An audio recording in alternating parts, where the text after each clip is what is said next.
Hey guys, so I've been noticing a lot of property owners that have land. They might have bought their house and then they bought the land next door to them and they never did anything with the land. They just bought it. I don't know, maybe they thought they were going to expand the floor plan of their house. Maybe they thought they were going to add an addition onto the house eventually.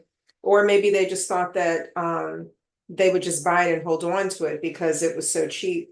But then the problem with that is they hold on to it for so long and then they don't want to just sell it for the price that it's worth at the time, which might not be a lot. So I'll get people asking me, well, how much do you think that my land is worth? Well, when I tell you that, hey, it's only worth 60 and you're thinking it should be worth 90,000 and it just sits there and it's not moving.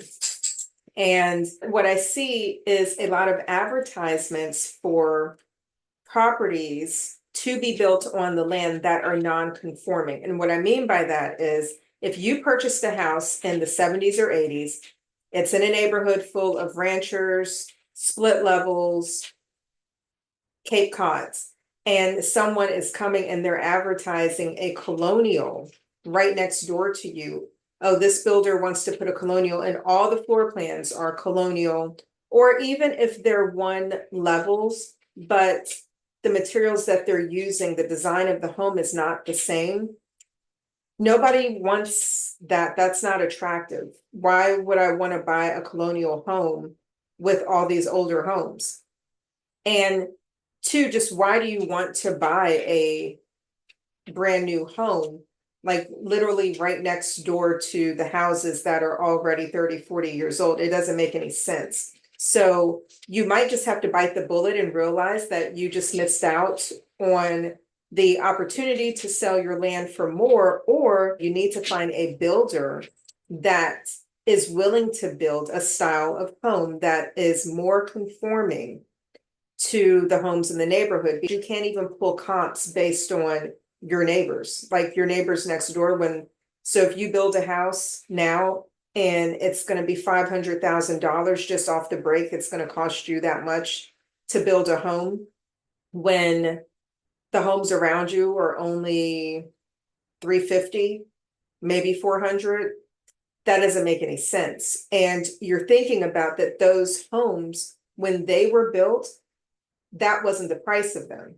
That's what they're worth now. So you're coming in like almost neck and neck, maybe $100,000 difference of where the homes in your neighborhood are worth now, but you're coming in buying at like 500,000 just to build. So think about that when you have land, you're going to sell the land and be good with the price. But if you're thinking about advertising to have a house built so that it can be more attractive to buyers, oh, I can, build this house. These are all the floor plans, but it's not attractive if those floor plans, if that style of home does not conform to the properties. Older neighborhoods, they were building the more contemporary houses, the one level, the split level, the Rambler.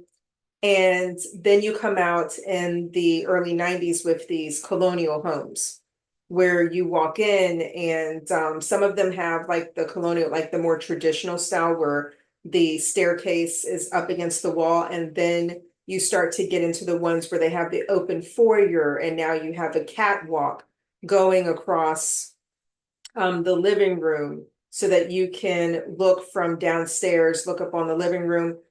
That kind of house is not going to fly in a house where the homes were built back in from the 60s to the 80s. Common sense, it makes no sense to advertise this beautiful colonial home next door. So the home is going to be towering over the rest of these properties. It's going to be out of place and you won't be able to pull comps for that house in that neighborhood. The comps for those houses are going to be down the street and around the corner in neighborhoods that were built 20, 30 years later that do conform to the colonial style type of home.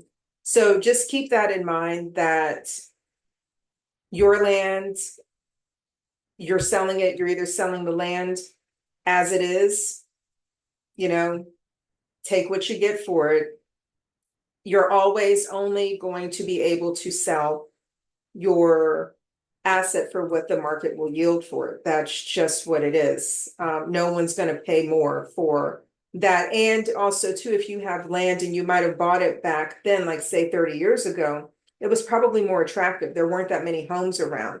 The market's changed, like things are different now. So you have to think, what is going to attract someone to want to buy this land? And is the land sandwiched in between two houses? Is there already a road built? A driveway opening, like all of that is going to have to be paid for. So those are things that the buyer is thinking about.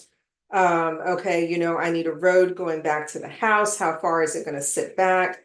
What, if it's turned facing towards the street? Is it going to have to be like sitting right at the street? How far back can you build the driveway? All of that stuff has to be taken into consideration.